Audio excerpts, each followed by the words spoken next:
عليكم ورحمة الله. ازيكم يا حبايب قلبي؟ عاملين ايه؟ يا رب تكونوا في اتم صحة وفي احسن حال. الوصفة دي بقى للناس اللي ما بتاكلش اللحمة في العيد. احلى وصفة واسهل وصفة ممكن تعمليها وفي ثواني. دي صدور فراخ، هنعمل مع بعض فاهيتا الفراخ. معايا كيلو من صدور الفراخ، دول كانوا 4 صدور. انا قطعتهم كل صدر الاتنين، كل صدر قطعته لاتنين او لتلاتة حسب حجم الصدر. وطبعا حطيتها في مية وملح وليمون وسكر. وزي ما انتوا عارفين طريقة الغسل بتاعتي للفراخ في اي حاجة، في سلق بقى، في شاورما، في فاهيتا، هي طريقة الغسيل والنقع واحدة. تمام. وكمان معايا كام فص من الثوم وكام ليمونة كده.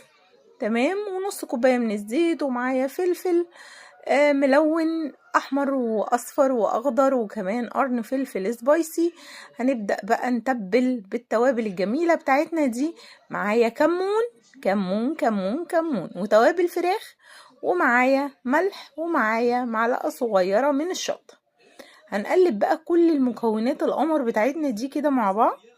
هي الفاهيتا دي مكوناتها التابل الأساسي فيها واللي لازم يكون باين وواضح في الأكل الكمون.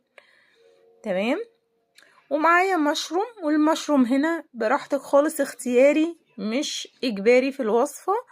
أنا بس عشان بحب المشروم أنا وولادي فحطيت في الوصفة أو هحط في الوصفة. تمام. التوم معايا مهروس أهو. هبدأ أتبل بقى زي ما انتي شايفة كده.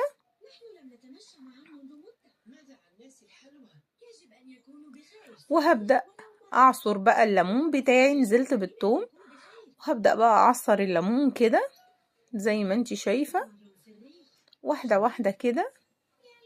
وكمان معايا نص كوباية من الزيت. مش عارفة أنا قلت ولا لأ ولا نسيت، معلش سامحوني. اهو زي ما انتي شايفة كده. لو وصلتي معايا لهنا بقى ما تنسيش تطلعي تحطي اللايك، بليز حطي اللايك. اللايك مهم جدا للفيديو. وكمان تعملي سبسكرايب للقناة لو انتي مش مشتركة لسه. انا عصر الليمون كله زي ما انتوا شايفين كده. انا عندي في حد من ولادي ما بياكلش لحمة العيد.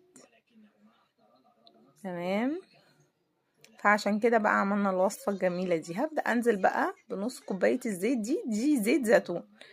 تمام. انا بحب زيت الزيتون في الاكل وخصوصا في الفاهيتا.